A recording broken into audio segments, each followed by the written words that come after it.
Oh, it's you again. It looks like you've been busy since last week. I see that you've come back for more analysis, haven't you? But you still don't know who we are. You don't even know who introduced you to this podcast, do you? Why did you come back here? You're not a nice person, are you? You make me sick. Woohoo! An episode is starting to take form here. I wonder if it's a good one. These ideas don't quite seem to fit, or maybe I just don't like the way they sound. I think our time is up. But we'll meet again. Before you go, here's 4 questions to ponder. Question number 1. Who are these children coming down? Question number 2. Whose children are they? Question number 3. Who is this for? Question number 4. Do you like hurting other people? So many possible worlds, but we got this one. So many possible worlds, but we got this one. Welcome to the Worst of All Possible Worlds, the first and only podcast to wear a horse mask for business and pleasure. I'm the worst of all possible AJs. I'm the worst of all possible Brians. And I'm the worst of all possible Joshes. And we are excited to be joining you this week for yet another case study in the pop culture of a dying empire with an episode about the pretty well-loved, I would say, indie game, Hotline Miami. It's also so hard. Yeah, This game is so like, it's like nail-bitingly difficult. This is a game that is short if you can play it. It feels like, to all of our Zoomer listeners, you probably have no experience of this, but it feels like when you got to go to the bowling alley or the roller rink or other relics of our time and play on the 1 or 2 arcade cabinets that had a kind of broken button. And you're always, like, especially as like little kids, you were so enthralled by these fucking games that you would lose in about 30 seconds. Like House of the Dead 2. yes. We're meeting G over there. It's like, I remember one that was at the Super Bowl, because Gallup, New Mexico, this might surprise you, had 2 bowling alleys. And one was called the Super Bowl, and it sucked. I remember one specific thing there that was the... I think it was Van Halen. There was like a Van Halen shooting game. This sounds like a Hotline Miami style delusion that you had as a result of playing Area 51 and then I know what Area 51 and mind. Area 51 Site 4 are. They are different, and those were free floating. These guns were mounted on the cabinet. Okay. It's different. Why would Van Halen have guns? It might not have been Van Halen. It was probably a different band, but I don't know. I know, but like, why wouldn't they just kill them with the power of rock or music? Why are they using firearms? Because the power of rock is an illusion, AJ. It always has been. The power of rock is a mysterious thing. Huey Lewis told me maybe this game is also an illusion. It was Aerosmith. I was so fucking wrong. It was Revolution X. Featuring Aerosmith by That's Midway. Somehow so much worse. Yeah. Revolution X sounds like the name of a Japanese RPG, doesn't it? Mm-hmm. It sure one does. I played and neither of you have. When people talk about Hotline Miami, they talk about the difficulty, which we have alluded to and we'll continue to talk about. They talk about the storytelling, and then they talk about the music. Really impressive soundtrack. It's from a variety of different musicians too. It's not just all one musician. Yeah, they went around like just on Bandcamp while they were designing the game and just started throwing stuff in, and they were specifically looking for people who weren't as well known because they knew they weren't going to have the money to pay for famous people. Well, and it is interesting too because they were actually in a very unique position, the 2 designers of this game, because they had Devolver at their back. And, Devolver is a publishing studio whose game output could be called eclectic, I think is probably the best way to describe them. Yeah. They did a game called Trek to Yumi, which is like a black and white samurai story side scroller, while at the same time producing stuff like Hotline Miami, which obviously is like a big tent pole for them. But they started out doing the Serious Sam games for a very long time. It was pretty much exclusively that and until Hotline Miami. Remaking the Serious Sam games. Yes. It wasn't like they weren't like the Serious Sam guys. The people at Devolver started as like an indie game publisher, kind of a smaller scale game publisher from a couple of different companies. And they came together and started Devolver after the failures of those companies. And one of the big things that they focused on for Devolver was they're just doing digital releases, no retail store release at all in order to save on costs and et cetera. A lot of those are and were mobile games also, it should be noted. And Hotline Miami was really the first thing that wasn't Serious Sam or a mobile game.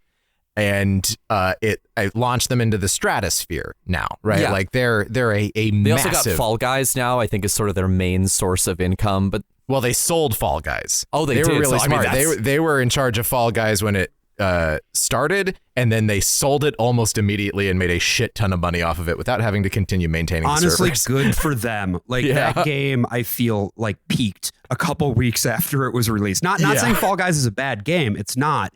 It's just not a game that has legs like something like Fortnite or something like that. It was never going to be that thing. And so they got out ahead. But yeah, Hotline Miami was released on Windows on October 23 of 2012. So this was, 10 and a half years ago It was now? a very long time ago.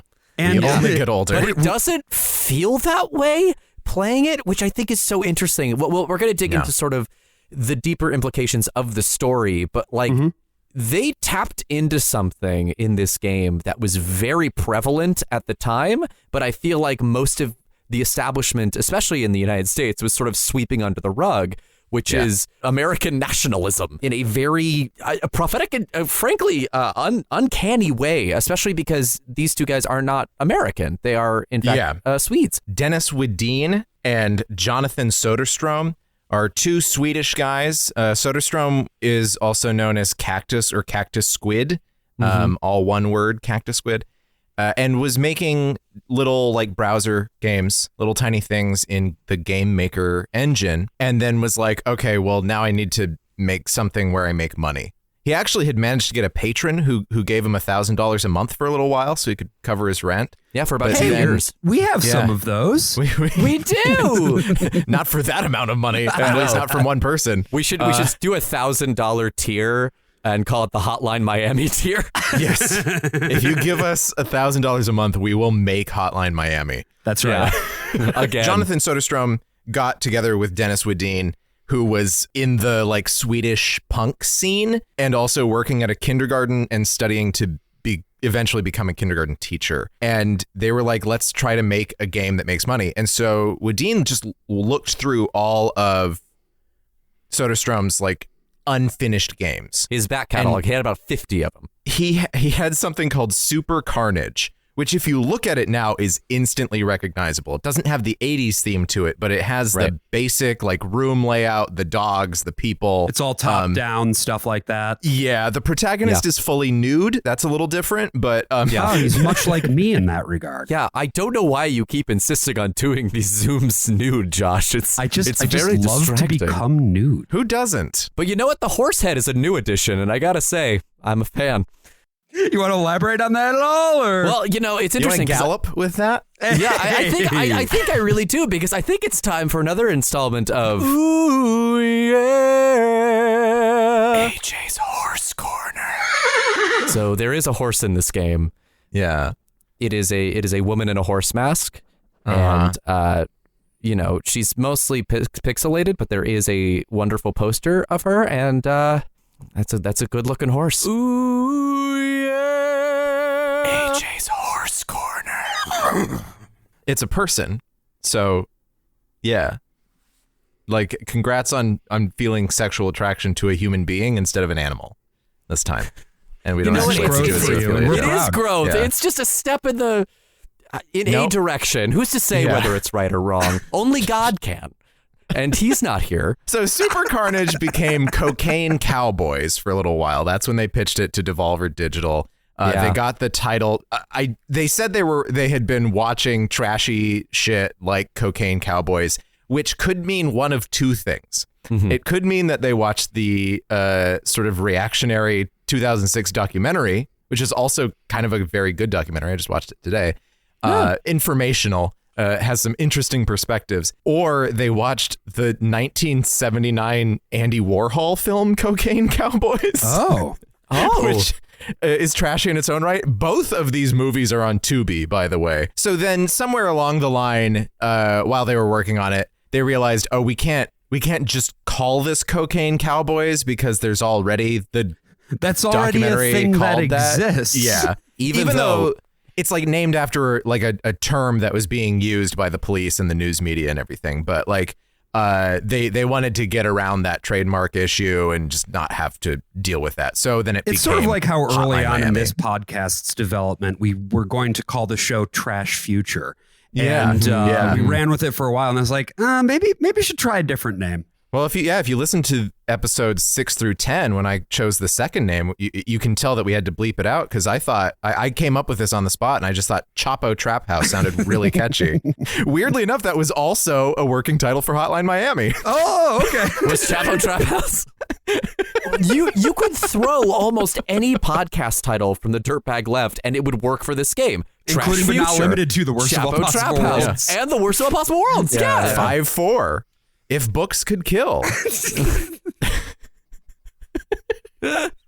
Guys. No cartridge? Yeah. Yes. Yeah. It's by Devolver Digital. There is no cartridge. You know what is by Devolver Digital? Hatoful Boyfriend. And I just had to bring that up. And that was like a year or maybe 2 years after Hotline Miami. They have such an uncanny eye for like games that are going to be memes. It really is impressive. And they didn't realize that they did until Miami happened. And then they were like, oh, we're locked in, baby. Let's go. But I think that the point that you make too, Brian, about like all of the development that went into this, like, yeah, they were setting out to make a commercial product, but it wasn't just a gimmick either. Like there was real considered thought behind how they would put this all together. And particularly, I think they did a coup when it came to the advertising and marketing for Hotline Miami because they produced some truly incredible trailers, like these live action trailers were just incredibly well shot, incredibly hyper violent, but so stylized that you're like, yeah, I want to play this game. I don't care what it actually entails. Like it looks like you could play a Tarantino movie, basically. Or a Nicholas Winding Refn movie. Yeah. And not just because it's Scandinavian, although probably partly because it's Scandinavian. A large portion of the production of this game is just these two guys. Wadeen ended up in inpatient psychiatric care for a good portion of the game. He said that's where he designed all the character sprites. Oh, wow. You know, they were going through it. As you often hear with stories about small indie game development, people who are making the very first game that they've ever made. Yeah. And, you know, they're working in Game Maker, which is a good engine for getting stuff that's small, just off the ground and done. It is not great for large, complicated things. No, and it runs out of memory real quick, apparently. Yeah, with Hotline Miami 2, they ended up using up all the memory when they were halfway done with the game, and they had to play the whole game at like 50% speed, which might explain why it's as difficult as it is. But this game went to a game showcase called Rezzed, and it stole the show. It won all the attention, you know, long before actually coming out. It was like, this thing's going to be a hit. It took off like wildfire. I'm mixing my metaphors, but that's okay. Something I'm never guilty of, Brian. No, you never even use metaphors, famously. No. Yeah. That's what the J in AJ stands for. No metaphors? Yeah. That actually broke AJ a little bit just now. All right. Ladies and gentlemen, we got him. I think your metaphors are like... So let's move on. Brad, do you have anything more before I kind of like move on to like getting into the game itself? Is there anything else about the development? Let's get into the fucking game. Let's get it because let's get in the goo. Josh, did you play this when it was new? I did not. Okay. So did you play this until any time before now? No. At all? No, I did not. Okay. Wow. I had obviously heard about it, and I like sort of twitchy action games for the most part. This kind of game. You like 80s stuff? You like this kind of music? Yeah. I mean, I will say thoughts about the music, and we can have more of these later too. Like some of the songs are better than others. And that's due to the fact that it is by such a wide variety of musicians. But I think broadly speaking, it does really do an aesthetic very well. And I think that's interesting. I think games that aim for an aesthetic and mostly hit the mark are interesting. But I hadn't actually played the game, but Anne had, my spouse had, and had played the whole thing on a trackpad. Yeah. Hey, that's something they and I have in common. Which is insane. I beat this game minus the helmet guy levels. I did not beat those. I beat the main game just playing it with the trackpad on a fucking MacBook Pro 2012. So it was not only a trackpad with one button. Yes. So you can, obviously you can right click, but you can't lock on. Yeah. Right. Because lock on used the scroll wheel, and there's no way to like reassign buttons or anything in the game. So I never used guns. Almost never used guns when I played it before. That makes sense. And this time I played through, I was using guns the whole time. I don't know how the fuck I did it, other than just being very slow and very methodical, but I still beat it in 6 hours. Oh, you did? Yeah, so I that was like the normal time to beat it. I don't know how the fuck I did it. I'm not good at games. I am usually the video game boy of this podcast. Like I love hard games. I beat my head against the wall until I conquer the systems of like Dark Souls and Bloodborne and all those from software games. And also, honestly, the Resident Evil 4 remake, very hard in a way I was not anticipating. What mode did you play it on, AJ? Hardcore. Yeah. What word is in there besides core? Hard. Yeah.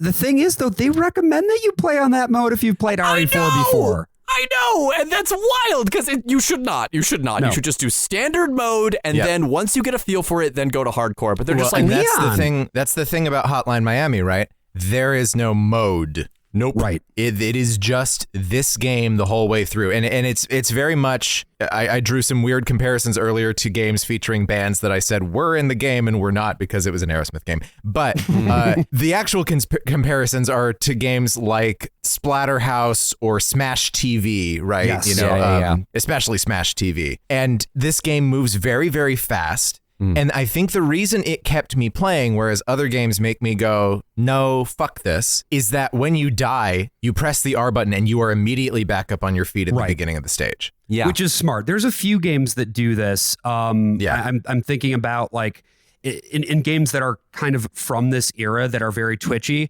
More Super Meat Boy. hardcore, quote unquote games. Super Meat Boy. I Want to Be the Guy is another one. yeah. AJ, how long did it take you to beat this game? I initially played it also back in 2012 using a trackpad, and I bounced off after mission 4.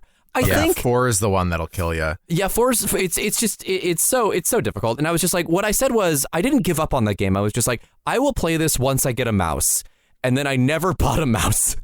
So. It was literally until this playthrough that I finally beat the game. With a mouse you got 2 months ago. With a mouse I got 2 months ago to play Bad Mojo for Trevor Strunk's podcast. And yeah, it turns out you actually don't even need the mouse for Bad Mojo. That was the joke for me. But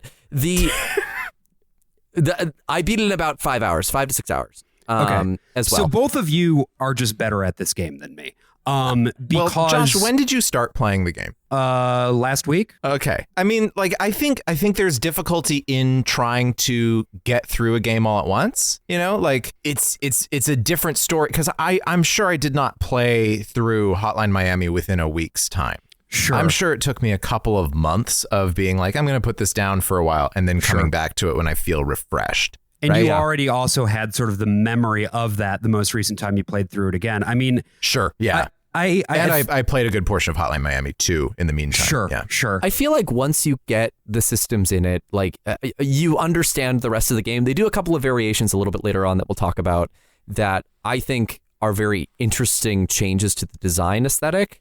There's one mission in particular where you have no weapons and it's just stealth getting out of there. I understand, Josh. This is, out of any game that we've covered for the podcast, this has definitely the steepest learning curve of any game. And I'm going to do my best to keep my gamer rage at this game in check as we talk about it.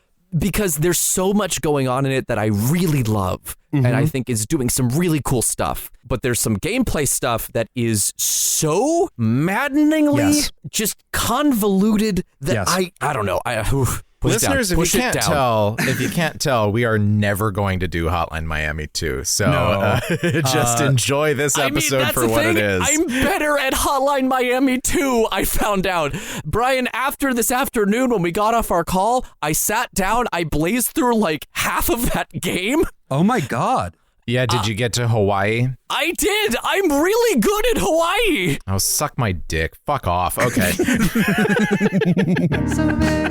Hey there, you are listening to a preview of a premium episode of The Worst of All Possible Worlds. If you'd like to listen to the rest of this, head on over to our Patreon. That's patreon.com/worstofall. And you can listen to not only the rest of this episode, but our entire backlog of premium episodes, bonus episodes, and if you subscribe at the $10 tier, you will get an extra episode of the podcast every single month. Again, that is patreon.com/worstofall. Hope to see you there.